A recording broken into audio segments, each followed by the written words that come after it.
giants Indonesia play Philippines from Chiang Mai, Thailand. Group A features Indonesia, Myanmar, the Philippines and Thailand. Now, fans of the Tiger Cup will remember how a couple of years ago Indonesia and Thailand played out that strange game where both teams actually wanted to lose. Let's hope that this time when they meet, we don't have a repeat of that farcical encounter. It should be Thailand topping the group. Thailand are streets ahead of any Southeast Asian team. Indonesia and possibly Myanmar will be fighting for that second spot. The Philippines then will emerge as wooden spooners. I can almost confirm that.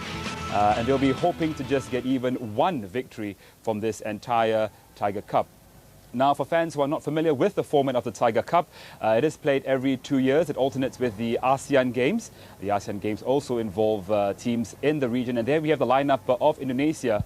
Ali Sansoto, there, the captain, Ismat Sobien as well, and Rocky Putre, who should be doing fairly well against the Philippines. He'll be hoping to possibly emerge as top scorer, at least from this round, after all 3 rounds of games. Not too many people supporting them at the Chiang Mai Stadium. As you might imagine, this stadium will fill up once the Thai team plays later on. And meanwhile, we take a look at the Filipino lineup.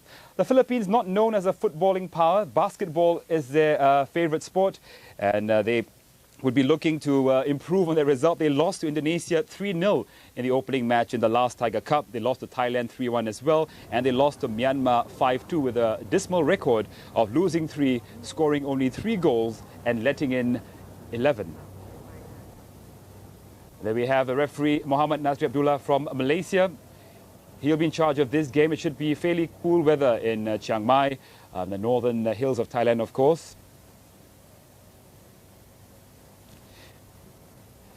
So, the Philippines, as I mentioned earlier, a dismal record, scoring only 3 goals in the last Tiger Cup. In the SEA Games, they also scored only 3. They let in 13, playing 4 and losing 4 games. And I do believe we do have commentary right now from the Chiang Mai 700th Anniversary Stadium.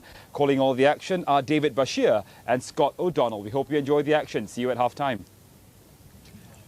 And welcome to the 700th Anniversary Stadium in Chiang Mai. Should be a fabulous start to Group A action. Of course, Group B commenced last night at Chong La Stadium.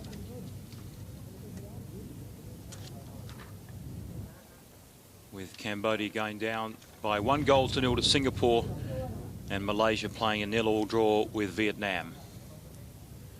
But all's in readiness for this particular encounter.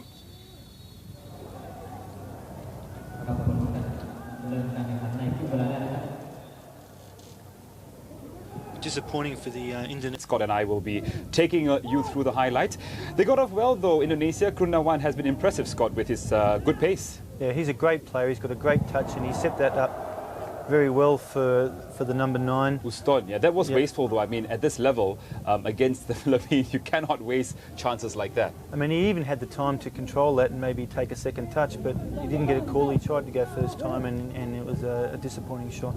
Well, Indonesia once again coming down. Nero Bento, good work there by Bento, and then trying to curve. Perhaps you should have looked up. He has a player right at the top of your screen there. Yeah, he did well by taking the player on, coming inside, and for a young boy, he had the confidence to go and have a go, and with a better executed shot, he may have hit the net.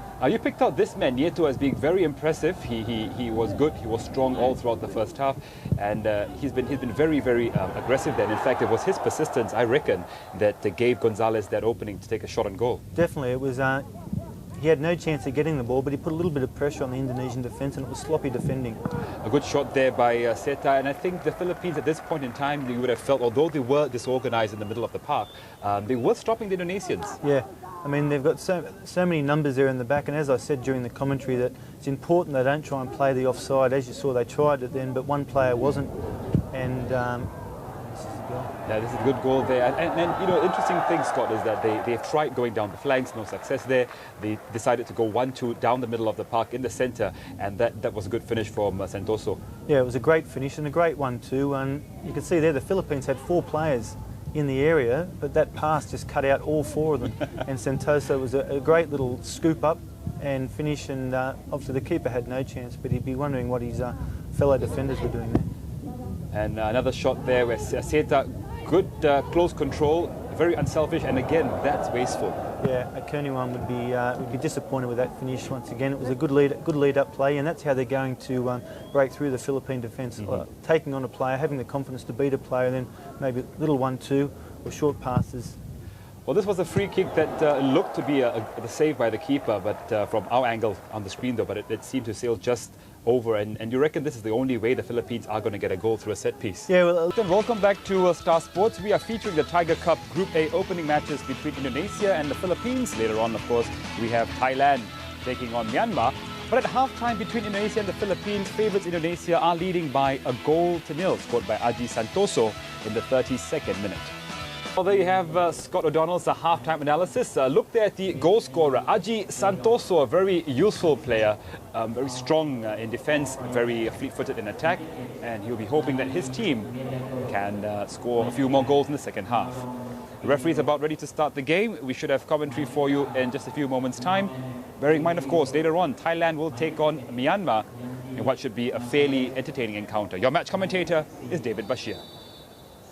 Chiang Mai is the venue. The 700th anniversary stadium is where the Philippines and Indonesia are doing battle, and Indonesia take a 1-0 lead into the second half, courtesy of a very nice finish by Aji Santosa, their captain, midway through the half, chipping the goalkeeper and giving the Indonesians that goal buffer. And I'm sure they would have gone to half-time, and there would have been some words said from Nanda Iskandar, who wouldn't have been overly impressed with the performance. The Philippines looked a bit disorganised at the back, and as a result, Indonesia created probably 3 or 4 direct opportunities at goal and could only convert once.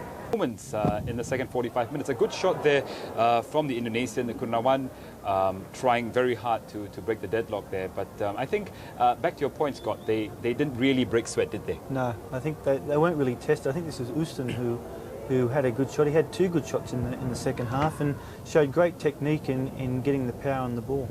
That's right. I think Kurniawan's shot should be coming up just around here. And Mercado did handle himself well, the Philippine goalkeeper, always under threat. To keep it down to 3-0 is a fairly respectable scoreline. Yeah, his positioning here was quite good. He cut down the angle, and Kurniawan really didn't have much option. He had to try and power it through him because he had no angle to try and place the ball. Well, the spotlight, I suppose, will be on Kurniawan in the absence of Rocky Putre and also Bambang, and he was fairly lucky later on when he got a goal for Indonesia. There we had another attack from the Indonesians, the ball just being cleared for a corner. And here they come once again. This was the goal we were talking about, wasn't it?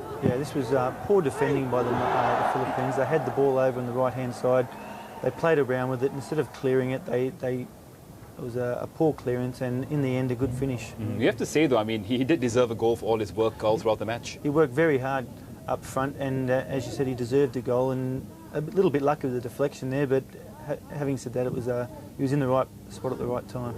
A great 1-2 pass here, and this is what we were talking about, carving the defence open. Sugiantoro, a very big, strong player, coming through, but I think he was just beaten by the angle there. Yeah, that was a good play by Sugiantoro. He got possession of the ball, played it wide and made a good run through and caught the Philippine defence by surprise.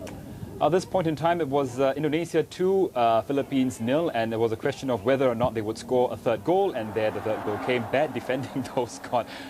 It was a great ball in by Uston, I think it was, and a great finish. As you can see there, the Indonesians are lining up there to put that ball in. It could have been 4 as well. Indonesia, by this point in time, they were just bringing on their substitutes. Gendut, a youngster, came on for a run out. And your point was that you should try to use these matches to experiment, shouldn't you? Yeah, definitely. And once again, that was another good strike and a good save. And when Peter With said, he said, while they're trying to chase the likes of the stronger teams in Asia, he's concerned that the other Southeast Asian nations are catching up to them. So they've got to keep on improving if they want to continue to dominate the Southeast Asian football. We'll see how they perform a bit later on, but it's Indonesia who take the points in the opening match of Group A, and they were quite convincing. The first half they scored through their captain Aji Santosa, the best goal of the match perhaps. chipping the goalkeeper in sublime fashion. And in the second half, Kinnear 1 scored. Eco added in the 83rd minute. So Welcome back. You're live on Star Sports, and we've just had the final whistle blown in that Group A encounter between Indonesia and the Philippines.